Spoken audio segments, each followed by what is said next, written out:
Ja tapahtui niinä päivinä, että keisari Augustukselta kävi käsky, että kaikki maailma oli verolle pantava.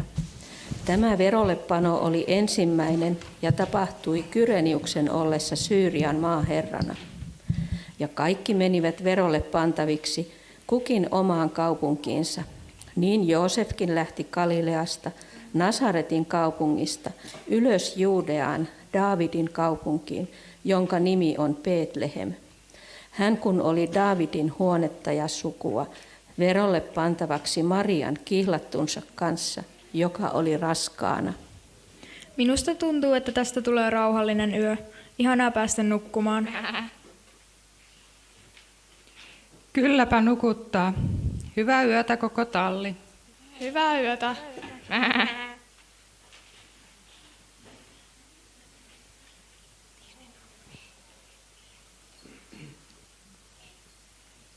Pidetään kiirettä. Minun täytyy päästä lepäämään. Lapsi syntyy aivan pian. Mennään. Oi.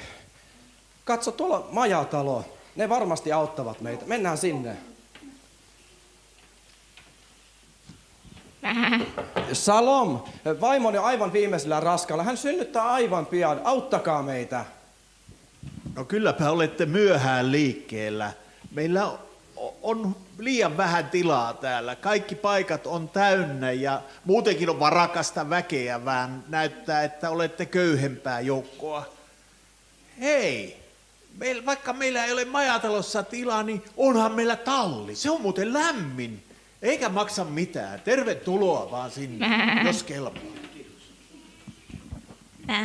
Katso, ketkä sieltä tulee. Joku tähän aikaan.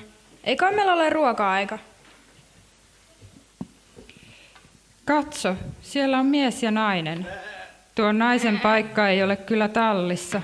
Sehän on viimeisillään raskaana. Totta.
Ja hän synnytti pojan esikoisensa ja kapaloi hänet ja pani hänet seimeen, koska heillä ei ollut sijaa majatalossa.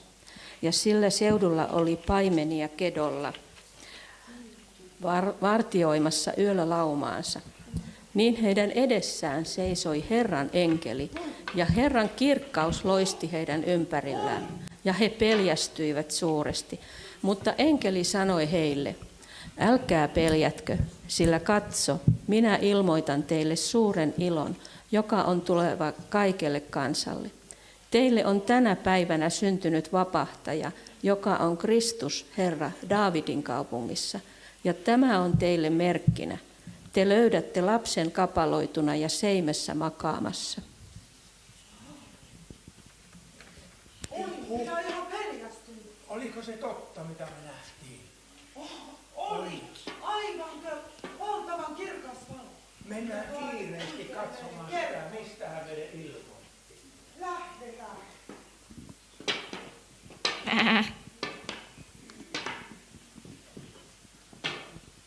Mutta hei, hyvät ystävät, työtoverit. Eikö ollut valtava se valo ja se näkyy, mikä ilmestyy? Säikähdin, en ole ikinä nähnyt mitään moista. Ja ajatella se suuri jaivaallinen sotajoukko, mikä ilmestyi sitten. Ja tämä Jumala lähetti sanoa, että meille on syntynyt vapahtaja. Siis ajatella meidän kansallemme, hän, jota me on rukoiltu ja odotettu, nyt on syntynyt. Ja me saamme nähdä hänet. En olisi kyllä ikinä uskonut, että sellainen armo kohtaa minuakin. Kiitos Jumalalle. Kiitos Jumalalle.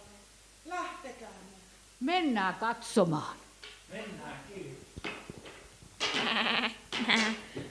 No nyt kuuluu taas kolinaa. Katso, sieltä tulee paimenia.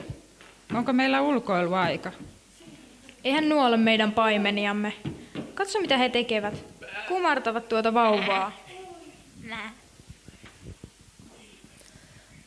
Paimenet tarkoin kertovat, mitä heille oli kerrottu. Kirkas valo. Näkyy. Enkeli kertoi meille sen. Pian pääsisi.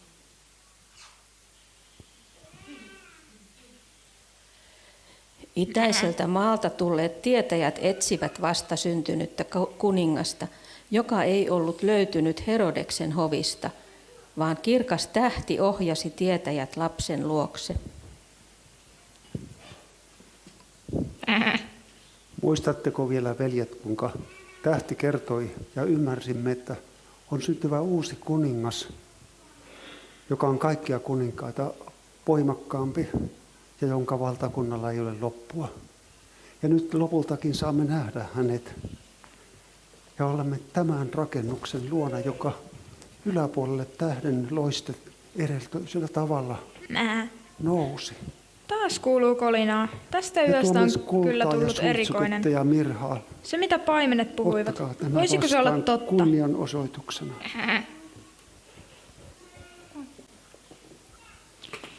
Minä taidan uskoa, että olemme päässeet näkemään jotain todella suurta. Se puhe enkeleistä ja kaikki tuntuvat kumartavan tuota vauvaa. Minusta tuntuu, että minäkin haluan kumartaa tuota kuningasta. Niin minäkin tahdon. Haluan tarkoin kuulla, mitä hänestä puhutaan. Kuunnellaan tarkoin paimenien puhetta laitumessa.